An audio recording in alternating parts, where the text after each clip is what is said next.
Great Lakes Prepping here.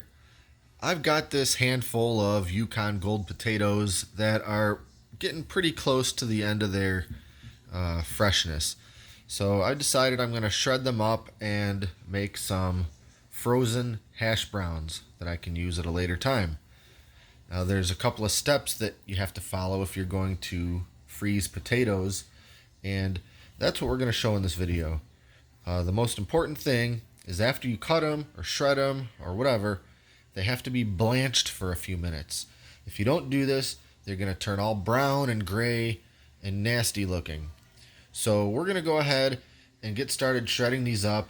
I've got this handy attachment for my Cuisinart that will shred things like potatoes.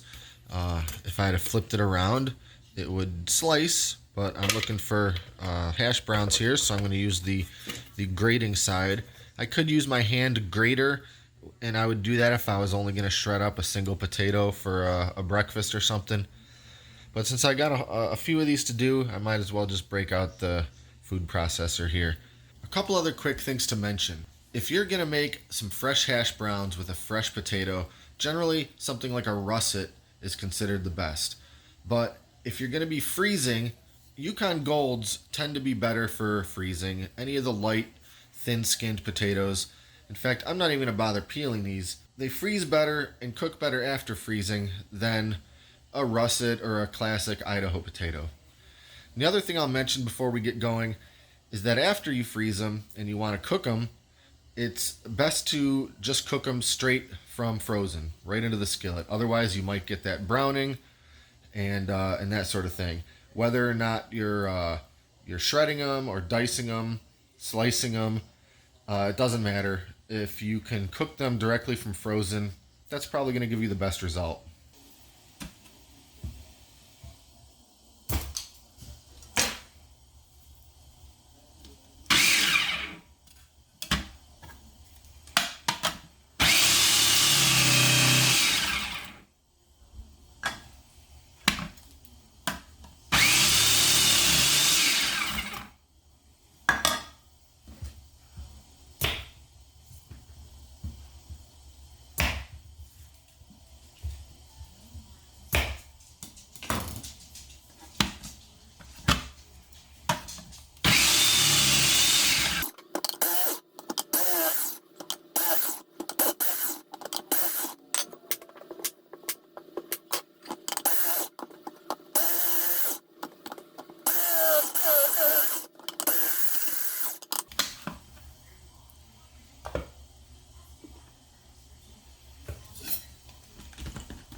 Alright, now I've got some salted water just about at the point of boiling, and I'm going to go ahead and add in my shreds very, very carefully.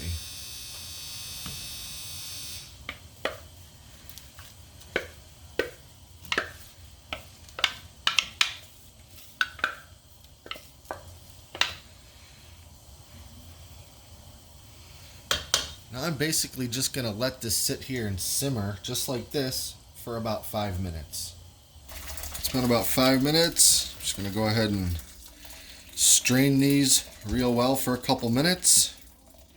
Now I'm just going to give it a quick rinse with cold water, both to rinse some of the starchy, foamy stuff off of it and also to help stop it from continuing to cook.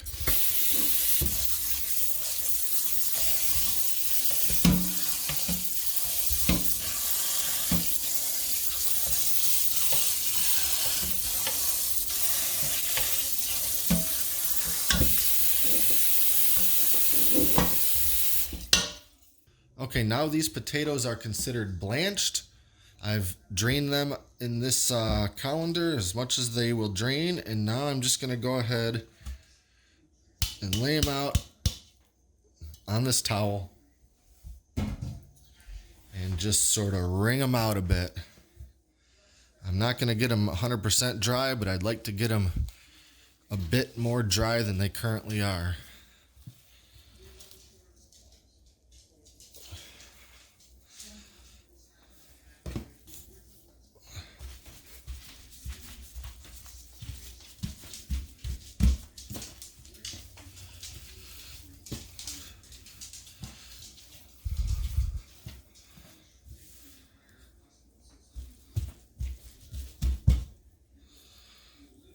All right, now to prevent these all just from sticking together in one giant clump once I bag them and freeze them, I'm going to do something that is considered flash freezing. Basically, I'm going to lay them out on these cookie sheets.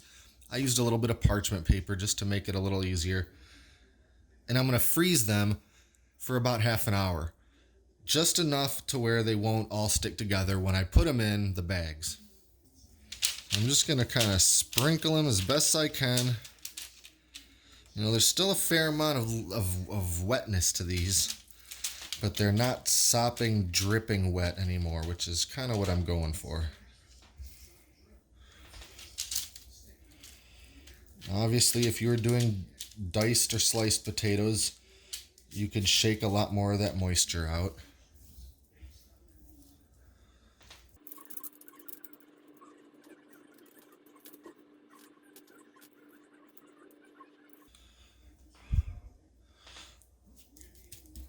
All right, I'll probably have to grab one more cookie sheet and do that one as well. I've got a little more left over here on the towel. But from here, I'm just going to go ahead and stick these sheets in my deep freezer for about half an hour. Then we'll come back. All right, it's been a little over half an hour, and I've gone ahead and taken my shreds back out of the freezer. And you can already see they're starting to freeze up. I'm just going to sort of knock them apart a little bit because some of them are starting to want to stick just a little. I'll just sort of mash them apart, and then I'm going to stuff them in some freezer bags.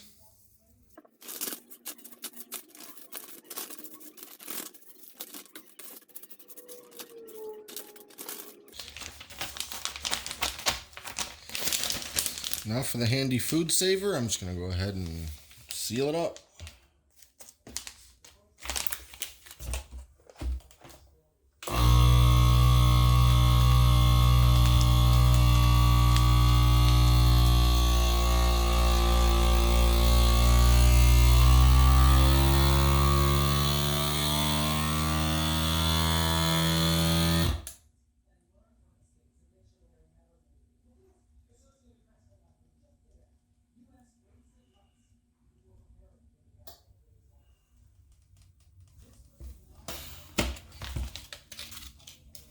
And there you have it. Throw that in the freezer, and I'll have me some nice hash browns for breakfast. I'll go ahead and do this with the other couple of sheets worth and label them with the date. So that's it. That's freezing shredded potatoes the right way. Same thing works for diced or sliced. I hope you liked the video. Hope everyone's staying safe out there. That's it for now. Until next time, this is Great Lakes Prepping.